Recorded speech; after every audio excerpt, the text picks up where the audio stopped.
تو وہ کتنی بڑی خوشخبری لگتی ہے. وہ بندہ آ کے بتا رہا ہے آج پانی آئے گا, دل چاہ رہا ہوتا ہے گلے ملے آدمی سے, مٹھائی کھلائے.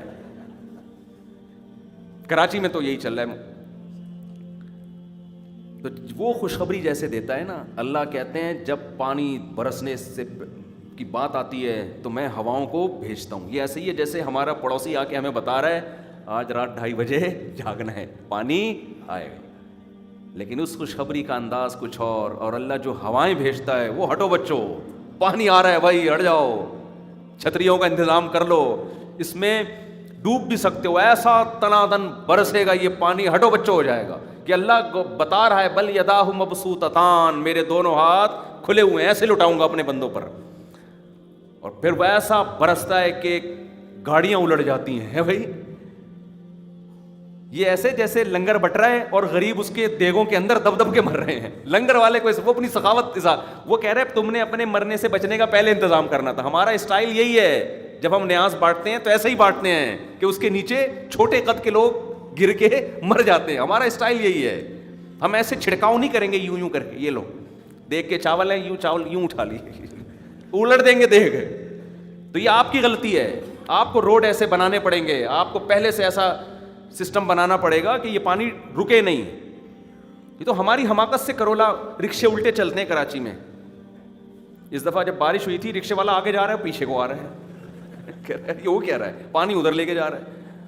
تو یہ ہماری حماقت ہے, اس میں اللہ کا قصور نہیں ہے. اللہ کہتا ہے ہم تو برسائیں گے, اور وہ پانی سے پھر زمینیں سیراب, فضا کیسی صاف ہو جاتی ہے, زمین کی حیات, زمین کی زندگی, تھوڑے دنوں میں کیسی گرینری, پھر جانور کیسے خوشیاں مناتے ہیں. میں نے تو فنچز بھی پالی ہیں نا, بیمار ہونے لگتی ہیں, بارش ہوتی ہے ان کی بیماریاں ختم. آدمی کہتا ہے یار یہ کیا بیماری تھی جو بارش سے ختم ہوئی, حالانکہ وہ تو نہائی بھی نہیں بارش میں.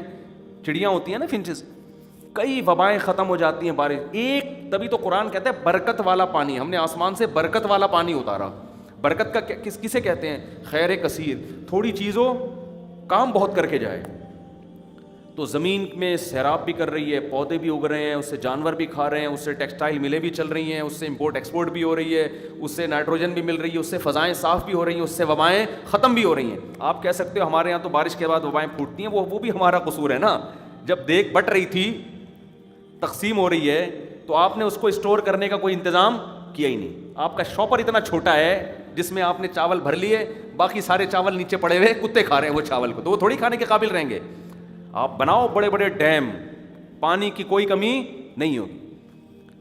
جب اللہ اس طرح سے پانی برساتا ہے تو اللہ کو کتنا غصہ آتا ہوگا جب بندے کہتے ہوں گے کہ 2 بچے ہی اچھے, کیونکہ رزق کیا ہو رہا ہے, کم ہو رہا ہے. کتنا غصہ آتا ہوگا کہ نہیں آتا ہوگا اللہ کو.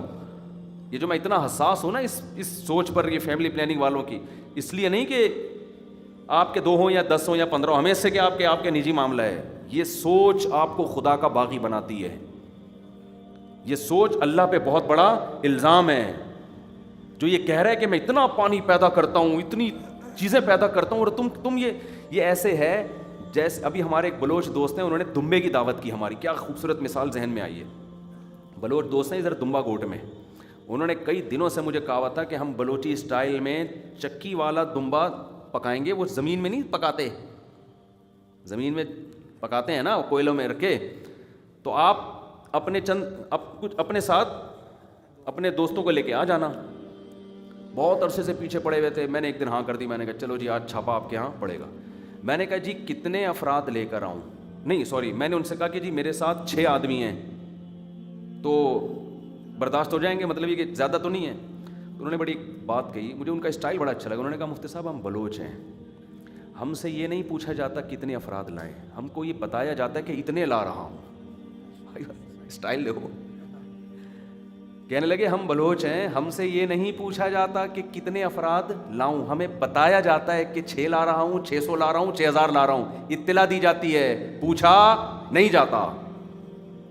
یہ تھوڑی کہ ہم بتائیں گے 6 لائیں 7واں نہیں ہونا چاہیے, 10 لائیں 11واں نہیں ہونا چاہیے. مجھے ان کا اسٹائل بڑا اچھا لگا. میں نے کہا یار خاندانی اسٹائل ہے, میں بتا دو جتنے لانے. یہ نہیں جب دعوت کہتے ہیں نا,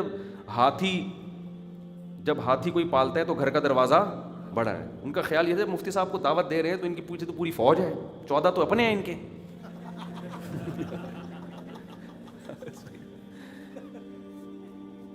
تو نادرا والوں سے رابطہ کیا ہوگا بھائی جتنے فیملی ممبر ہیں بتا دو. تو اللہ بھی یہی کہتا ہے, دیکھو ایک میزبان کیا کرتا ہے کہ آپ جتنے بھی افراد لا رہے ہو وہ 4-5 آدمیوں کا زیادہ رکھتا ہے کہ نہیں رکھتا, کہ یار ہو سکتا ہے کوئی ان میں ایسا بھی ہو جو 6 آدمیوں کا کھاتا ہو اکیلا بیٹھ کے. تو اللہ ہمیں پیدا کر کے بھول تھوڑی گیا ہے. اللہ قرآن میں کہتا ہے قدر فیہا اقواتہا, انسان کو زمین پہ لانے سے پہلے اس کی خوراک کا میں نے زمین میں بندوبست کیا ہے. لایا بعد میں, بندوبست پہلے کیا ہے. تو جتنے لوگوں نے آنا تھا ان سے زیادہ کا کیا ہوگا یا کم کا کیا ہوگا؟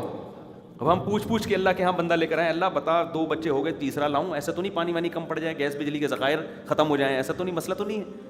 تو اللہ کو اس بلوچ سے زیادہ غصہ آئے گا, ٹھیک ہے نا, کیونکہ اللہ تو بہت غیرت مند ہے.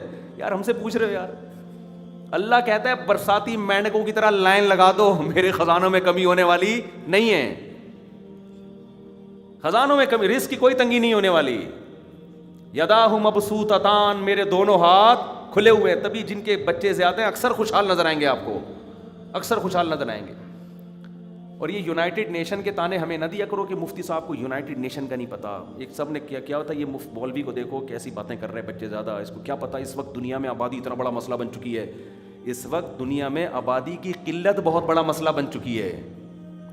یونائٹڈ نیشن میں کوئی جاننے والا نا, اس سے جا کے پوچھو, سمجھتے ہو دنیا آبادی بچوں کی جو گروتھ ریشو جتنا ہونا چاہیے, یونائٹڈ نیشن اس پہ پریشان ہے, اتنا ریشو ہے نہیں. آپ کہہ سکتے ہو پھر یہ تحریکیں کیوں چلا رہے ہیں کہ ہم بچے کم پیدا کریں. یہ اس لیے کہہ رہے ہیں ہمارے ہو نہیں رہے تو ان کے تو کم کرو. نہیں آ رہی بات؟ وہ ایشیائی ملکوں کو کم کروا رہے ہیں, اپنوں کو تو کہہ رہے ہیں اسپیڈ بڑھاؤ, زور لگاؤ. وہ بڑھ نہیں رہی ان سے اسپیڈ, وہ 2 ہی. تو پھر پاکستانیوں نے وہاں جا کے الحمدللہ اس کا بہت زبردست جائز فائدہ اٹھایا. اس کا فائدہ یہ ہوا کہ جب مسلمان کہیں بھی جاتا ہے اسپیڈ کسی اور چیز میں بڑھے نہ بڑھے, یہاں بڑھنا شروع ہو جاتی.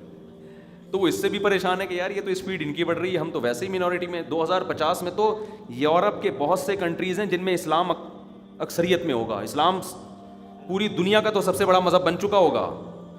اس کے علاوہ بہت سے یورپ میں ان کی اپنی آبادی مینورٹی میں. ابھی آپ دیکھو اطلاعات آتی ہیں کہ فلاں ملک کا وزیر اعظم وہ مسلمان ہے, آنی شروع ہو گئی نا اطلاعات ایسی. الیکشن میں ایک مسلمان جیتا ہے, یہ ہونا شروع ہو گیا. اب جب جمہوریت ہے, گروتھ ریشو بڑھے گا, تو آپ دیکھو گے کہ فرانس میں مولانا فلاں رحمت اللہ علیہ صدر بن گئے, یہ دیکھو گیا. اور جناب جاپان میں کوئی اچھا سا نام بتاؤ یار جو جاپانیوں پہ سوٹ بھی آ رہا ہوں. جاپان میں سبکتگین صاحب جاپان کے صدر بن چکے ہیں. یہ ہوگا ایسے, روک ہی نہیں سکتے آپ, کیونکہ جیپنیز کے ایک بچہ تو اب وہاں ہمارے افغانی جا رہے ہیں, ہمارے پشتون جا رہے ہیں, کیونکہ وہ بہت بڑے تاجر ہیں. گاڑیوں کا کتنا بڑا کاروبار ہے ہمارے کوئٹہ کے تاجروں کا. مجھ سے تو کوئٹہ کے تاجر ملتے ہیں آ کے, مجھے بتاتے ہیں کہ ایک شادی ہم نے جاپان میں کی ہوئی ہے, کوئٹہ میں کی ہوئی ہے, وہاں بھی اسپیڈ ہے, یہاں بھی اسپیڈ ہے. بتاتے ہیں, میں شاباشی دیتا ہوں, میں کہتا ہوں ایک چائنا میں بھی کرو. 4 کا مطلب ہی یہی ہے کہ 4 ملک تو نمٹاؤ نا یار, 4 ملک نمٹاؤ. تو اس کا نتیجہ نکلے گا انشاءاللہ چائنا میں ایک دن وزیر اعظم بنے گا, لوگ کہیں گے اس کا تعلق کہاں سے ہے, کوئٹہ سے. اس کا تعلق کہاں سے ہے, کوئٹہ. یہ ہوگا تو انشاءاللہ